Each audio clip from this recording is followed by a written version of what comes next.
ছেলের লাশের পাশে বসে তার মা লাশকে একটা প্রশ্ন করলো।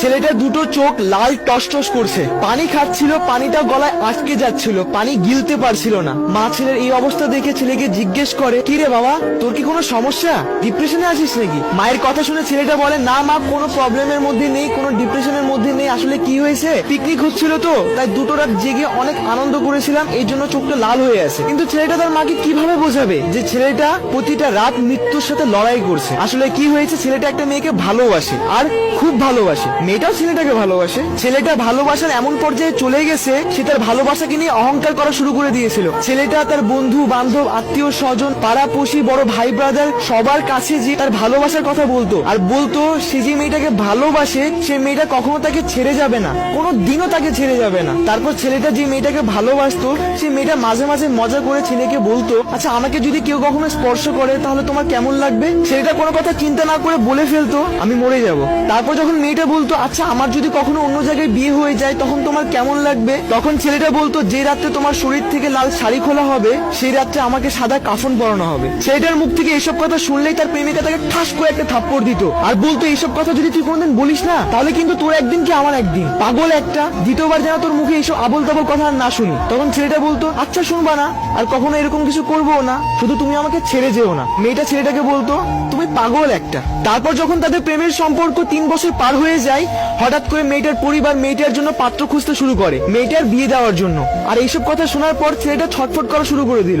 তারপর মেয়েটার পরিবার মেয়েটার জন্য পাত্র খোঁজা শুরু করে দেয়, আর ছেলেটা চাকরি খোঁজা শুরু করে দেয়। মেয়েটার পরিবার একটার পর একটা পাত্র খুঁজতে থাকে, আর ছেলেটা একটার পর একটা চাকরি খুঁজতে থাকে। এন্ড এট দ্য এন্ড মেয়েটার পরিবার মেয়েটার জন্য ভালো পাত্র পেয়ে যায়, কিন্তু ছেলেটা ভালো কাজ, ভালো চাকরি পায় না। তারপর যখন পছন্দ করা পাত্রের সাথে মেয়েটার বিয়ের সময় চলে আসে, তখন মেয়েটা ছেলেটার কাছে এসে বলে, দেখো টাকা ছাড়া তো জীবন চলা একদম অসম্ভব ব্যাপার, জীবন চলার জন্য একটু হলেও টাকা দরকার, তা না হলে কোনো কিছু সম্ভব না। তখন ছেলেটা বলে, প্লিজ তুমি একটু অপেক্ষা করো, আমি একটা না একটা ব্যবস্থা করেই ফেলবো, এভাবে আমাকে ছেড়ে যেও না প্লিজ। তখন মেয়েটা বলল, এভাবে আর কতদিন চলবে? দেখো সবার পরিবারে একটা ইচ্ছা থাকে, আর আমিও বড় হচ্ছি, এভাবে আর কতদিন চলবে?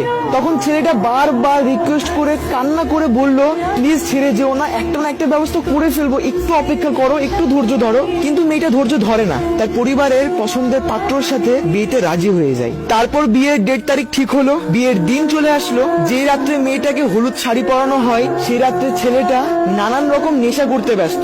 দেন বিয়ে করার পর মেয়েটা তার স্বামীর বাড়ি চলে যায়, আর সেই রাত্রে ছেলেটা ফেসবুকে একটা স্ট্যাটাস দেয়। স্ট্যাটাসটা হলো, অহংকার করে বলেছিলাম সে কখনো আমাকে ছেড়ে যাবে না, সময়ের ব্যবধানে বুঝলাম অহংকার পতনের মূল। আর এইটাই ছিল ছেলেটার লাস্ট ফেসবুক স্ট্যাটাস, আর হয়তোবা লাস্ট মনের কথা। তারপর সেই রাত্রে মেয়েটার শরীর থেকে লাল শাড়ি খোলা হচ্ছিল, আর ছেলেটাকে সাদা কাফনে মোড়ানো হচ্ছিল। তার মানে ছেলেটা মরে গেছিল, সুসাইড করে ফেলেছিল। তারপর সকাল হয়, হাজারো মানুষের ভিড়, ছেলেটার লাশের পাশে বসে তার মা চিৎকার করে কান্না করছিল। আর ছেলেটার লাশের দিকে তাকিয়ে তার মা ছেলেটাকে একটা প্রশ্ন করলো, কি ছিল 3 বছরের ভালোবাসায় যে 22 বছরের ভালোবাসাকে ভুলে গেলি? তারপর হয়তো ছেলেটার পরকালের হিসাব শুরু হয়ে গেল। তার মা কান্না করছিল, আর যার জন্য মারা গেল সে তার হাজবেন্ডের জন্য হানিমুনে চলে গেল। বাহ, क्या बात है। যারা শুনছো তাদের সবাইকে বলছি, এগুলোকে ভালোবাসা না, এগুলোকে জিদ বলা হয়। So guys, if you like